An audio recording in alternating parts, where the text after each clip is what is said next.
ये विवाह सुख नहीं विनाश लाएगा। ऐसा युद्ध पहले कभी नहीं हुआ और इस नरसंहार के बीच एक व्यक्ति अकेला खड़ा होगा। स्पष्ट करो धर्मा, तुमने जो किया क्यों किया? कि मैं जानती थी सबरा कि आपकी प्राथमिकता आपके दोनों पुत्रों का विवाह कराना था। एक पिता होने के नाते आपने जो निर्णय सोच समझ के लिया था। मैं ये भी जानती थी यदि इसके बारे में अशोक को या आपको ज्ञात हुआ तो युद्ध के लिए ना तो आप अपने कर्तव्य से पीछे हटेंगे और ना ही अशोक के लिए यदि उसकी मां से अधिक कोई महत्वपूर्ण है तो वो है उसकी मातृभूमि। अपनी मातृभूमि की रक्षा के लिए वो अपनी माता पिता की अवज्ञा करके युद्ध के लिए चला जाता। और मैं ये युद्ध नहीं चाहती थी, क्योंकि यदि युद्ध हुआ तो ना केवल मेरा पुत्र बल्कि कई माताओं के पुत्र के प्राण संकट पे आ जाते। यही कारण था कि मैंने ये निर्णय लिया और शत्रु के अधिपति को व्यक्तिगत रूप में आमने सामने लड़ाई का आमंत्रण दे दिया ताकि क्षति जितनी का बहुत लाचा।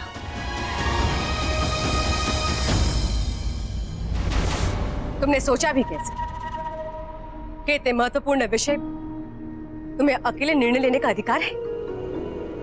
ये बात केवल तुम्हारे पुत्र या इस परिवार की नहीं है। तुमने जो भी किया है उससे साम्राज्य का अपमान हुआ। मैंने उसे अनुमति दी थी।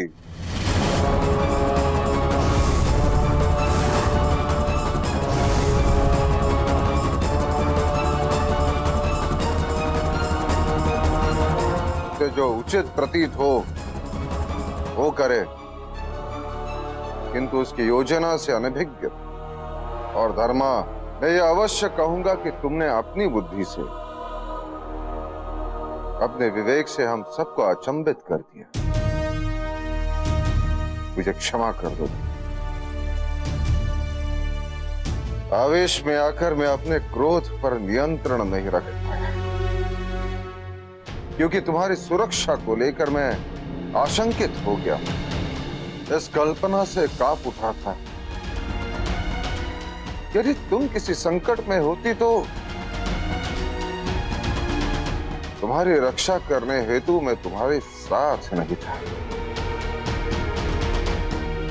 समय आने पर एक राजवंशी को वीर योद्धा बनना होता है और समय आने पर एक राजवंशी को युद्ध टालने का भी संभव प्रयास करना होता। और धर्मा, तुमने दोनों पक्षों के असंख्य प्राण बचाने का प्रयास किया और विकटवीर ने तुम्हारा प्रस्ताव स्वीकार कर लिया। पर अब उससे कौन लड़े?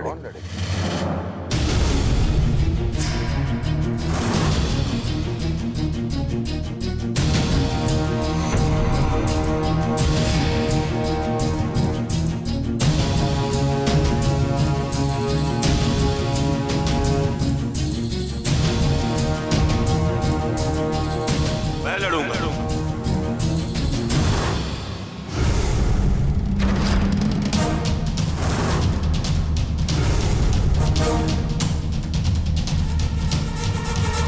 मैं लड़ूंगा।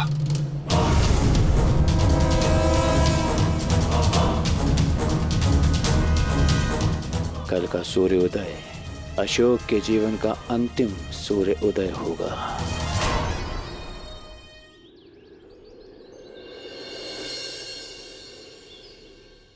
अशोक से भेंट करने की अनुमति नहीं है मुझे, पर एक बार तो भेंट करनी ही होगी। युद्ध से पहले एक बार। नहीं कौरवकी, हाँ, मैं एक बार तो भेंट करूंगी उससे। नहीं, मुझे झूठी हल्दी लगाकर आप एक भूल कर चुकी। मैं आपको दूसरी भूल नहीं करने दी। काकी ने मना किया है ना, शास्त्रों में जो लिखा है उसका पालन कर।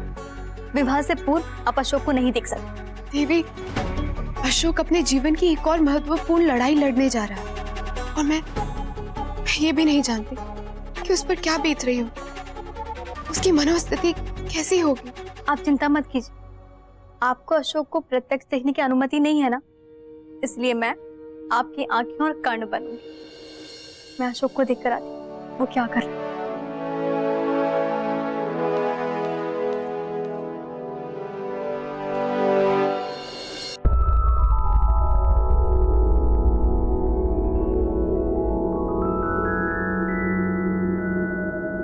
क्या हुआ माँ? आप रुक क्यों गए? विजय तिलक करने का अधिकार माँ के पश्चात पत्नी का होता है। अब शीघ्र आपको पत्नी भी मिलने वाली। और उन्होंने मुझे यहाँ अशोक को मंगल कामनाएं देने के लिए भेजा है। यही सोच रहे हो ना वो स्वयं क्यों नहीं आई? वो अवश्य आती, किंतु वधू और वर को हल्दी लगने के पश्चात यदि उनकी भेंट हो तो उसे अपशगुन माना जाता। कौर की तिलक नहीं कर सकती, पर तुम तो कर सकती हो ना। आओ, अशोक को तिलक लगा। मैं कैसे काकी? क्यों नहीं? तुमसे अधिक इन दोनों की भलाई चाहने वाला कौन है?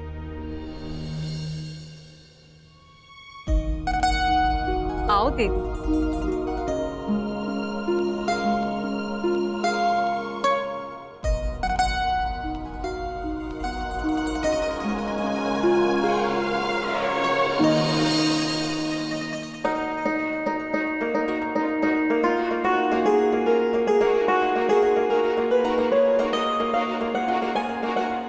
संभवतः ईश्वर को यही स्वीकार्य था।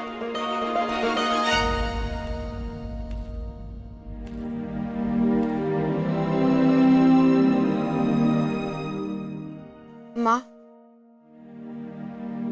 अब ना मैं अशोक को देख सकती हूँ ना वो मुझे।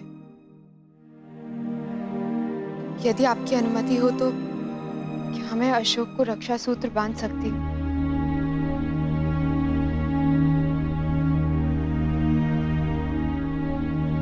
अनुमति है, अवश्य।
देवी, ये शेष रक्षा सूत्र तुम बांध दो। मैं क्यों काकी? अपने पुत्र के प्रेम में थोड़ी स्वार्थी हो गई हो ना, इसलिए। प्रार्थना शुभकामनाएं जितनी हो उतना अच्छा है। हाँ देवी, तुम भी अशोक को रक्षा सूत्र बांधो। भगवान तुम्हारी प्रार्थना सुनेंगे और अशोक को विजय प्राप्त होगी।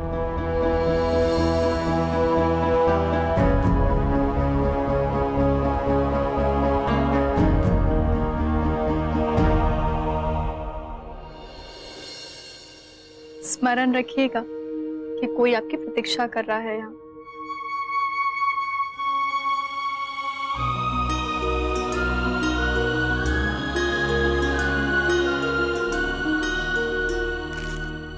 ये तो ईश्वर ही जानता है कि इस युद्ध में किसकी विजय होगी, किंतु मैं आप लोगों की प्रार्थना को व्यर्थ नहीं जाने दूंगा।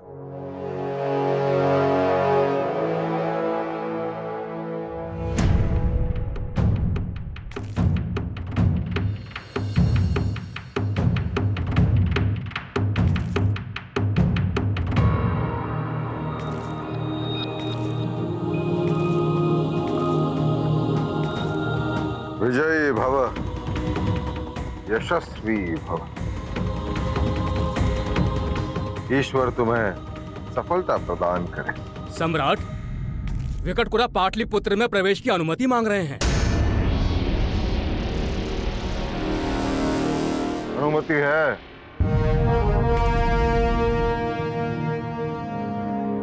किसी भी पिता को तुम्हारे जैसा पुत्र प्राप्त नहीं हुआ होगा। मुझे गर्व है तुम पर। अपने गुरु, अपने परिवार और अपने देशवासियों के विश्वास को मैं कभी खंडित नहीं होने दूंगा।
राजकुमार अशोक के, राजकुमार अशोक के, राजकुमार अशोक के, राजकुमार अशोक के, राजकुमार अशोक के।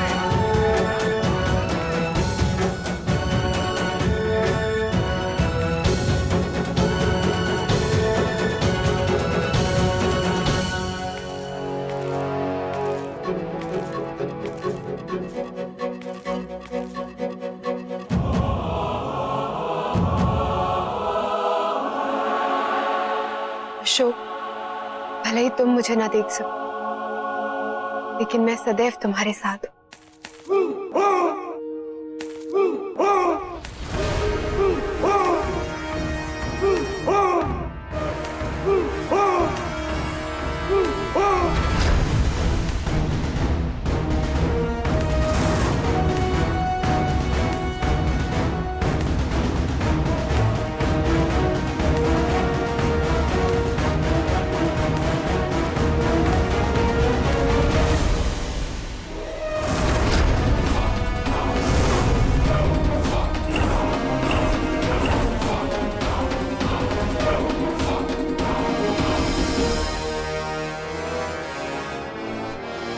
विकटसुर एक पशु है या मनुष्य है, यह कहना असंभव है, क्योंकि पहले तो अपने शत्रु का सर काटता है और फिर उसी के रक्त से रक्तपान करता है। बड़े से बड़ा शत्रु भी उसके उलझने से पहले 10 बार सोचता है। आश्चर्य है कि इस विपत्ति का आह्वान स्वयं एक मां ने अपने पुत्र के लिए किया है। विचित्र है कि एक मां अपने पुत्र की मृत्यु का निमंत्रण स्वयं देने जाती है। ऐसा लगता है जैसे मां ने जानबूझकर अपने पुत्र को मृत्यु के मुख में धकेल दिया। प्रत्येक मनुष्य में पशुता विद्यमान है, उसे जगाने का प्रयास किसी को नहीं करना चाहिए।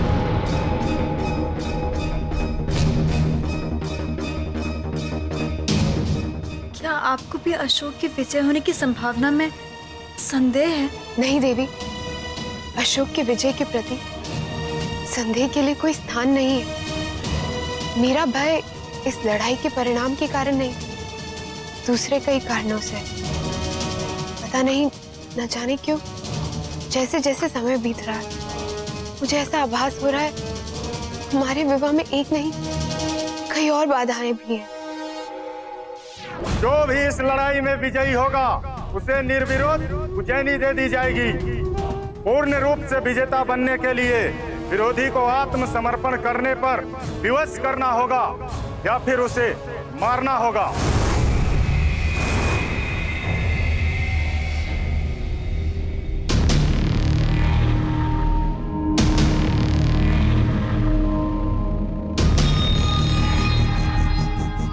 ये शीश ना झुकेगा ना कटेगा। तुम्हारा शीश तो अहंकार के बोझ तले डूबा हुआ है, किंतु मेरे कंधों पे दायित्व है। मैं टूट जाऊंगा, झुकूंगा नहीं।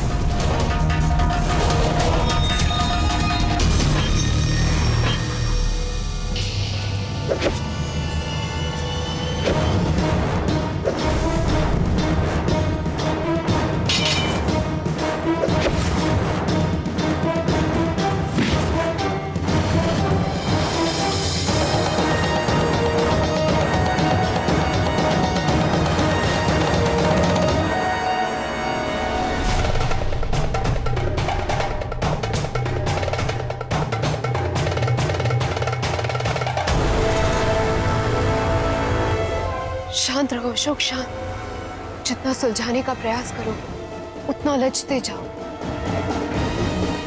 स्थिर खड़े रहो अशोक। जाल के छिद्रों का प्रयोग करके आक्रमण करो।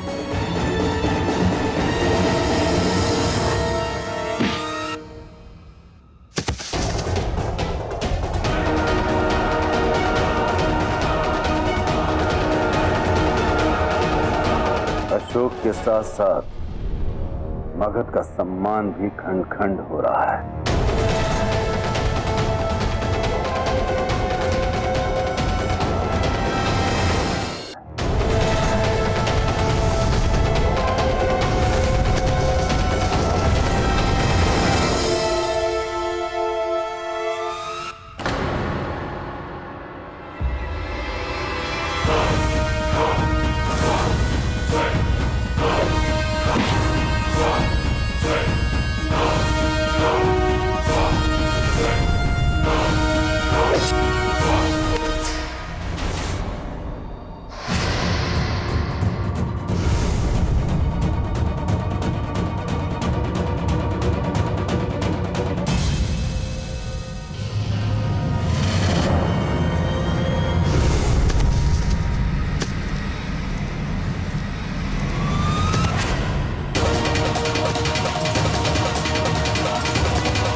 तेरी मां पर नहीं, अपने पिता पर गया है, उस जैसा दुर्बल।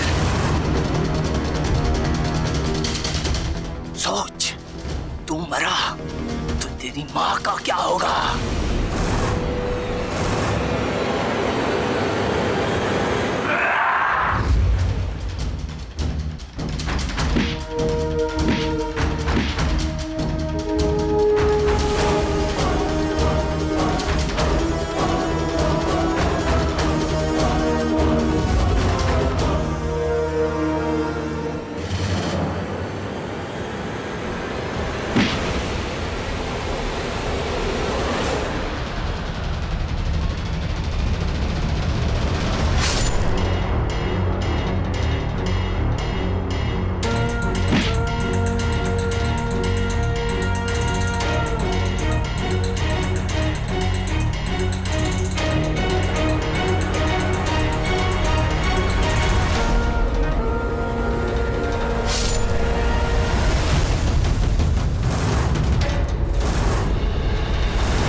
राजकुमार चौके, राजकुमार चौके।